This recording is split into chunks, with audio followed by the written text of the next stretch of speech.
بردانين قوي ومتكتكين، اول ما تعملوه هتحسوا بالدفى على طول. خطير، لازم تجربوه. يا ربي على الدفى بقى من تحت البطانيه كده، وقوموا بسرعه جربوه. الله على الدفى، الله على ريحته.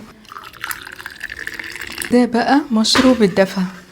على نار هاديه هحط كسرة او براد، اي حاجه هتعملوا فيها الشاي الكرك. هنزل فيها 3 معالق كبيره من السكر،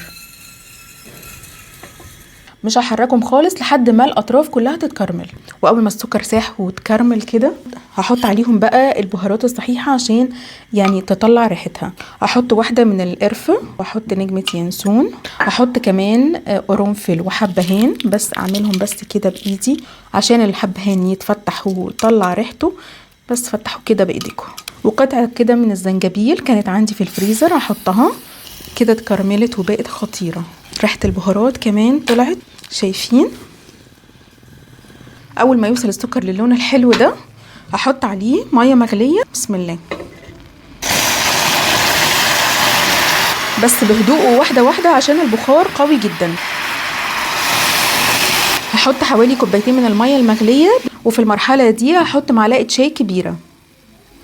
هو المفروض الوصفه الاصليه شاي خشن، وكمان في الوصفه الاصليه بنحط زعفران. حطوا اللي عندكم وحطوا الكميات بما يناسبكم انتوا، يعني بتحبوا الحبهان اكتر حطوا حبهان اكتر، بتحبوا القرفه اكتر حطوا قرفه اكتر، بتحبوا طعم القرنفل ويبقى ظاهر جدا في الشاي حطوا قرنفل اكتر. الوصفه دي ملهاش مقادير، على حسب ذوقكم انتوا. هغطي عليها واخلي بقى الشاي يخرج كده مع البهارات الصحيحه الخطيره دي، ويطلعوا كل النكهات بتاعتهم اللي هتدفينا وتحسسنا بالدفى. وبعد 5 دقائق غليان الشاي مع البهارات جت مرحلة بقى ان احنا نحط الحليب.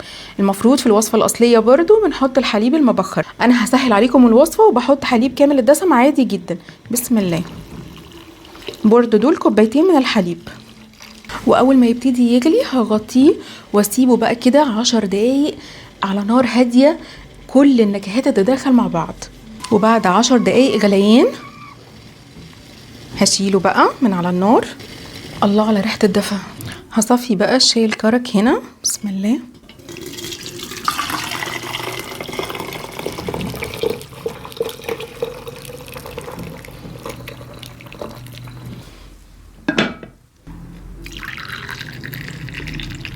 بأحلى مشروب شاي كرك خطير. الله الله الله. ونقول بسم الله.